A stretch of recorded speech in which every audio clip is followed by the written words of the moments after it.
My name is İpek Çalışkanelli. I'm a research fellow at the University of Salford. Hello, I'm Anthony Hodgson. I'm from the Research and Innovation Department at Northern Care Alliance based at Salford Royal Hospital.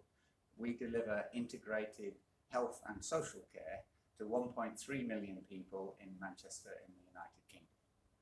Today we'll be presenting our work on my Intelligent Home project, which is called MiiHome project. Before we start, I would like to apologize from all of you that I'm not there today. I'm in the middle of changing an employer, so please do accept my apologies. Here is the outline for our talk. We'll start with the motivation and background, why we work on assistive healthcare technologies, our aim and the affordable solution that we found. We'll state the problem. We'll then explain the attributes detected. We'll then look into the system that we designed. We'll talk about the MiiHome ecosystem, the information flow within the MiiHome project, the platform model, and the system architecture. Later on, we'll present our results and we'll finish with the conclusions. So the MiiHome project is a collaboration between ourselves at Salford Royal, between Salix Homes, who are a social housing provider who provide 8,500 homes to about 16,000 people in Salford in Manchester, and the Autonomous Systems and Advanced Robotics Research Group at the University of Salford, where AHFE works. So the issue that we are addressing is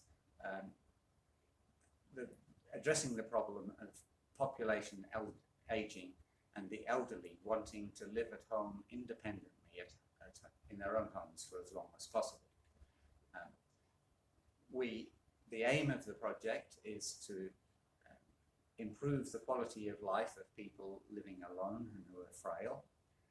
We want to improve safety, perhaps by minimizing falls, reduce treatment costs, particularly reducing admissions to hospital and potential admission to long-term care in a care home. The systems that we want to use are low-cost systems so that they're affordable to the NHS and affordable to housing providers.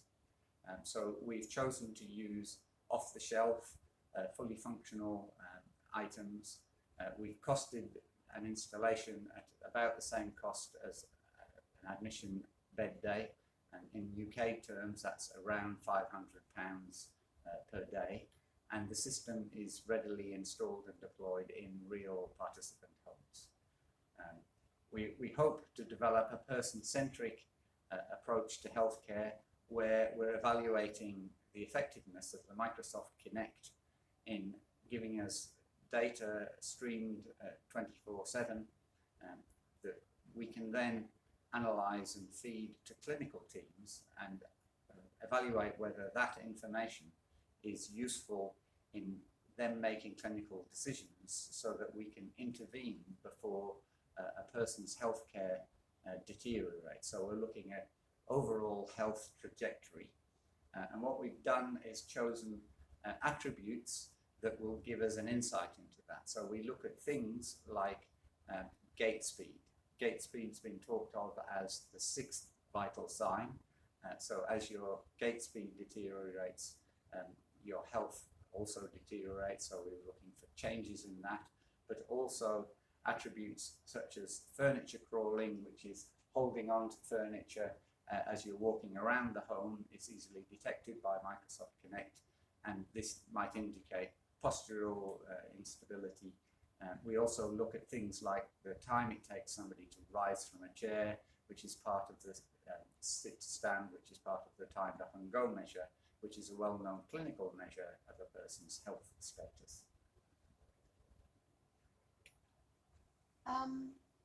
So I'll start talking about the MiiHome ecosystem now. In the center of the MiiHome ecosystem, we have the Living Lab. The Living Lab is a Salix Home replica, and it is within the University of Salford. This is where we develop our algorithms and evaluate the effectiveness of the algorithms in the Living Lab for the first time. Once we test the robustness and the effectiveness of the algorithms, we install our systems into the two smart homes. The smart homes are right opposite of where Anthony works, across the Salford Royal Hospital. These houses are where the clinicians are sending their patients for a short amount of time.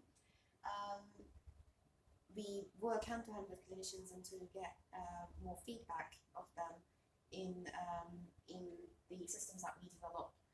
They send their patients and we analyze the data together.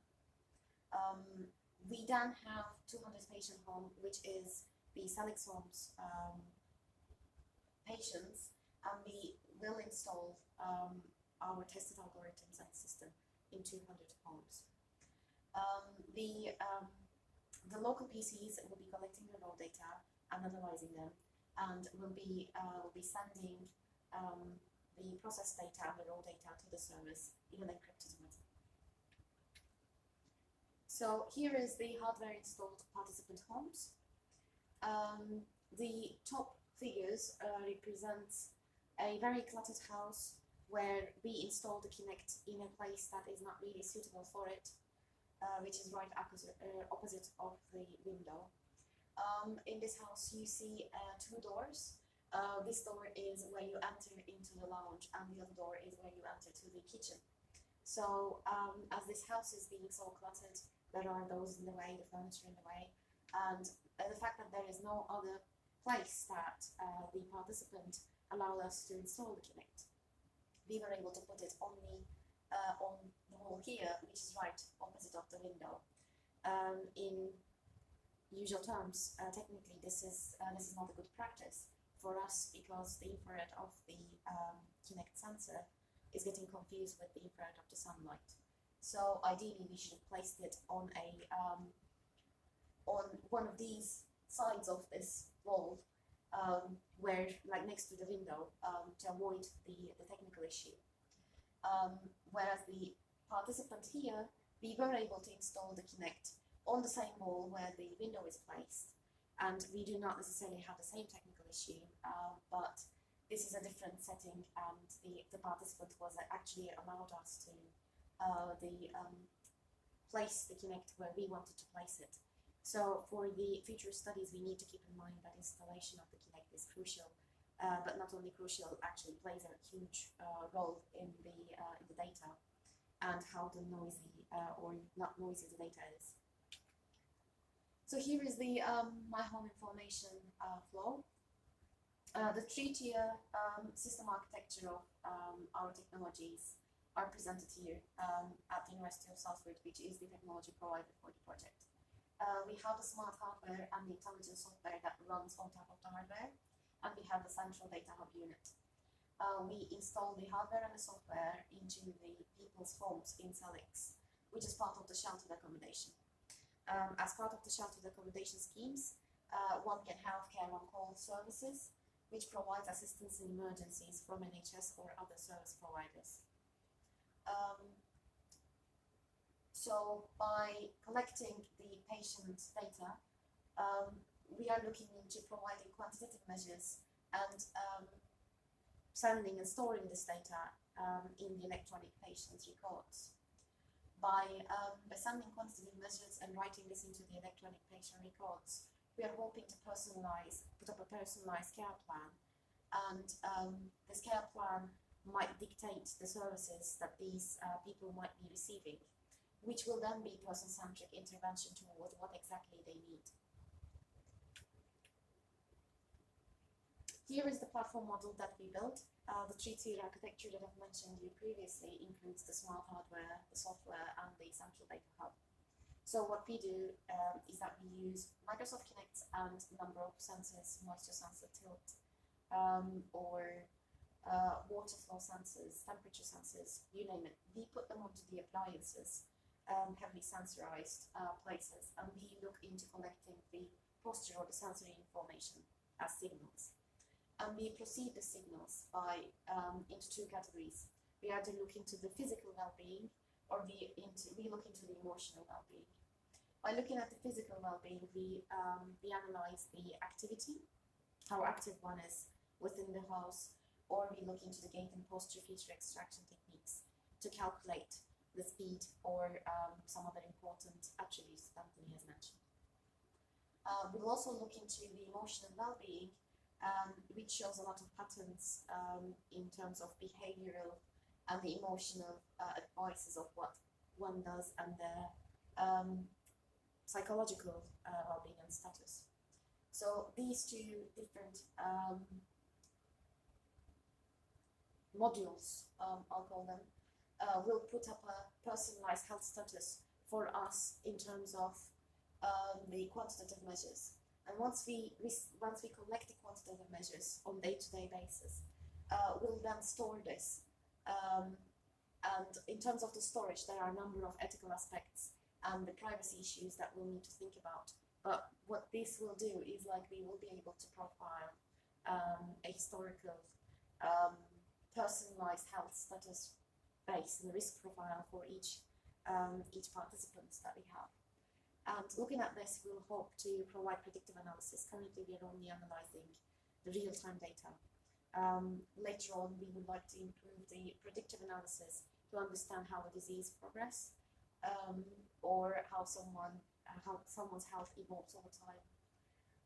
By providing the predictive analysis, we will help to provide two different types of intervention and plan that intervention, how the person is going to receive the intervention.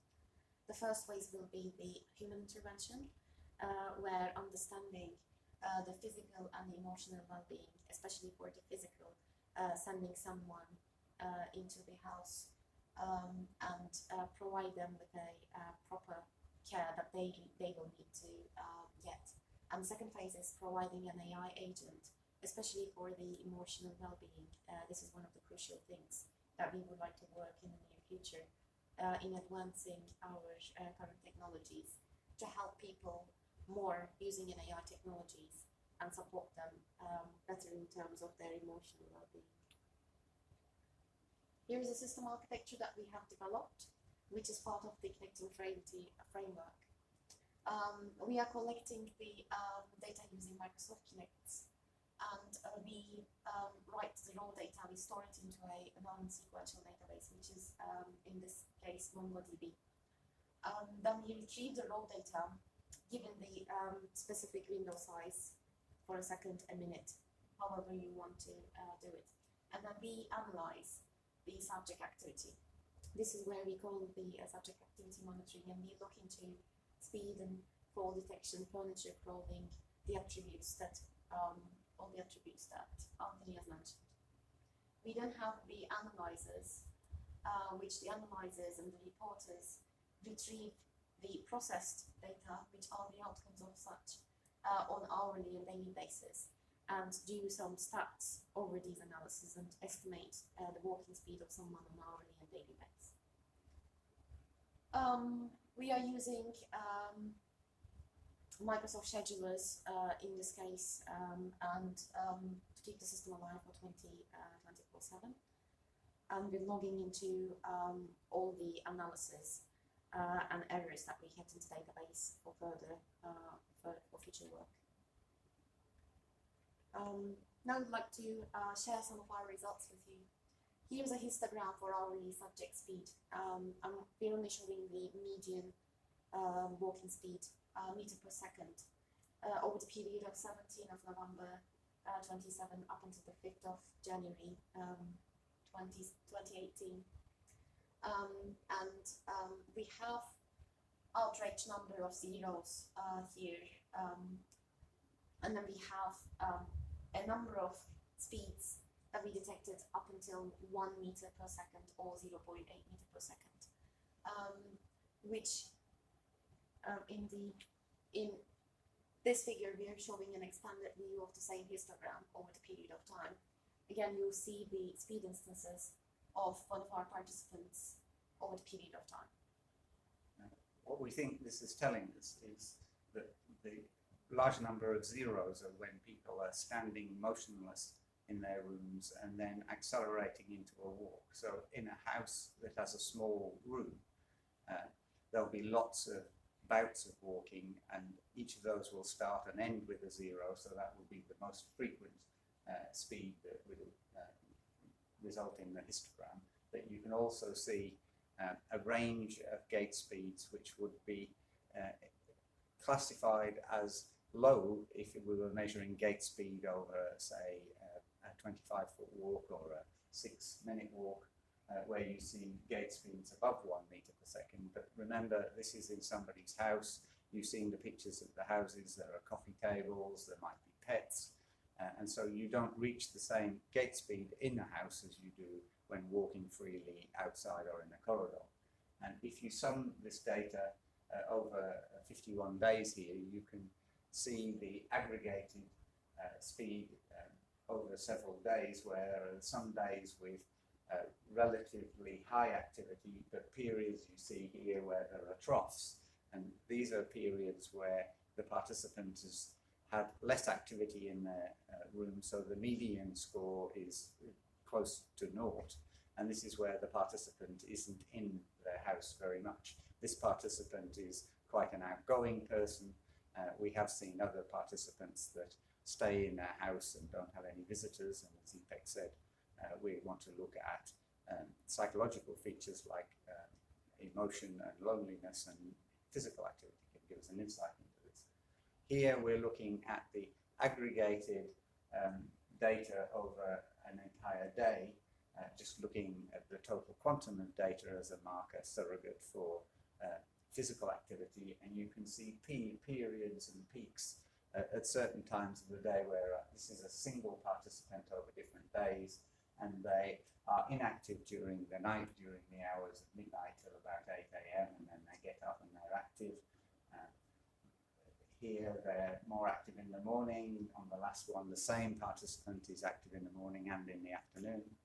But on this slide, there's an important insight that we can give to clinical teams. So in the top graph, you'll see there's a period of inactivity, strong activity, during a period that would normally be nighttime, between midnight and 8 AM. So this participant has obviously been unwell during the night and been walking around their lounge room all of the nighttime period. We take this as an indicator that we could then pass on to clinical teams and send maybe a district nurse to find out what's wrong. We can also look at aggregate patterns over a week. So this participant is mainly active early in the week on the Mondays and Tuesdays, and not so active in the rest of the week.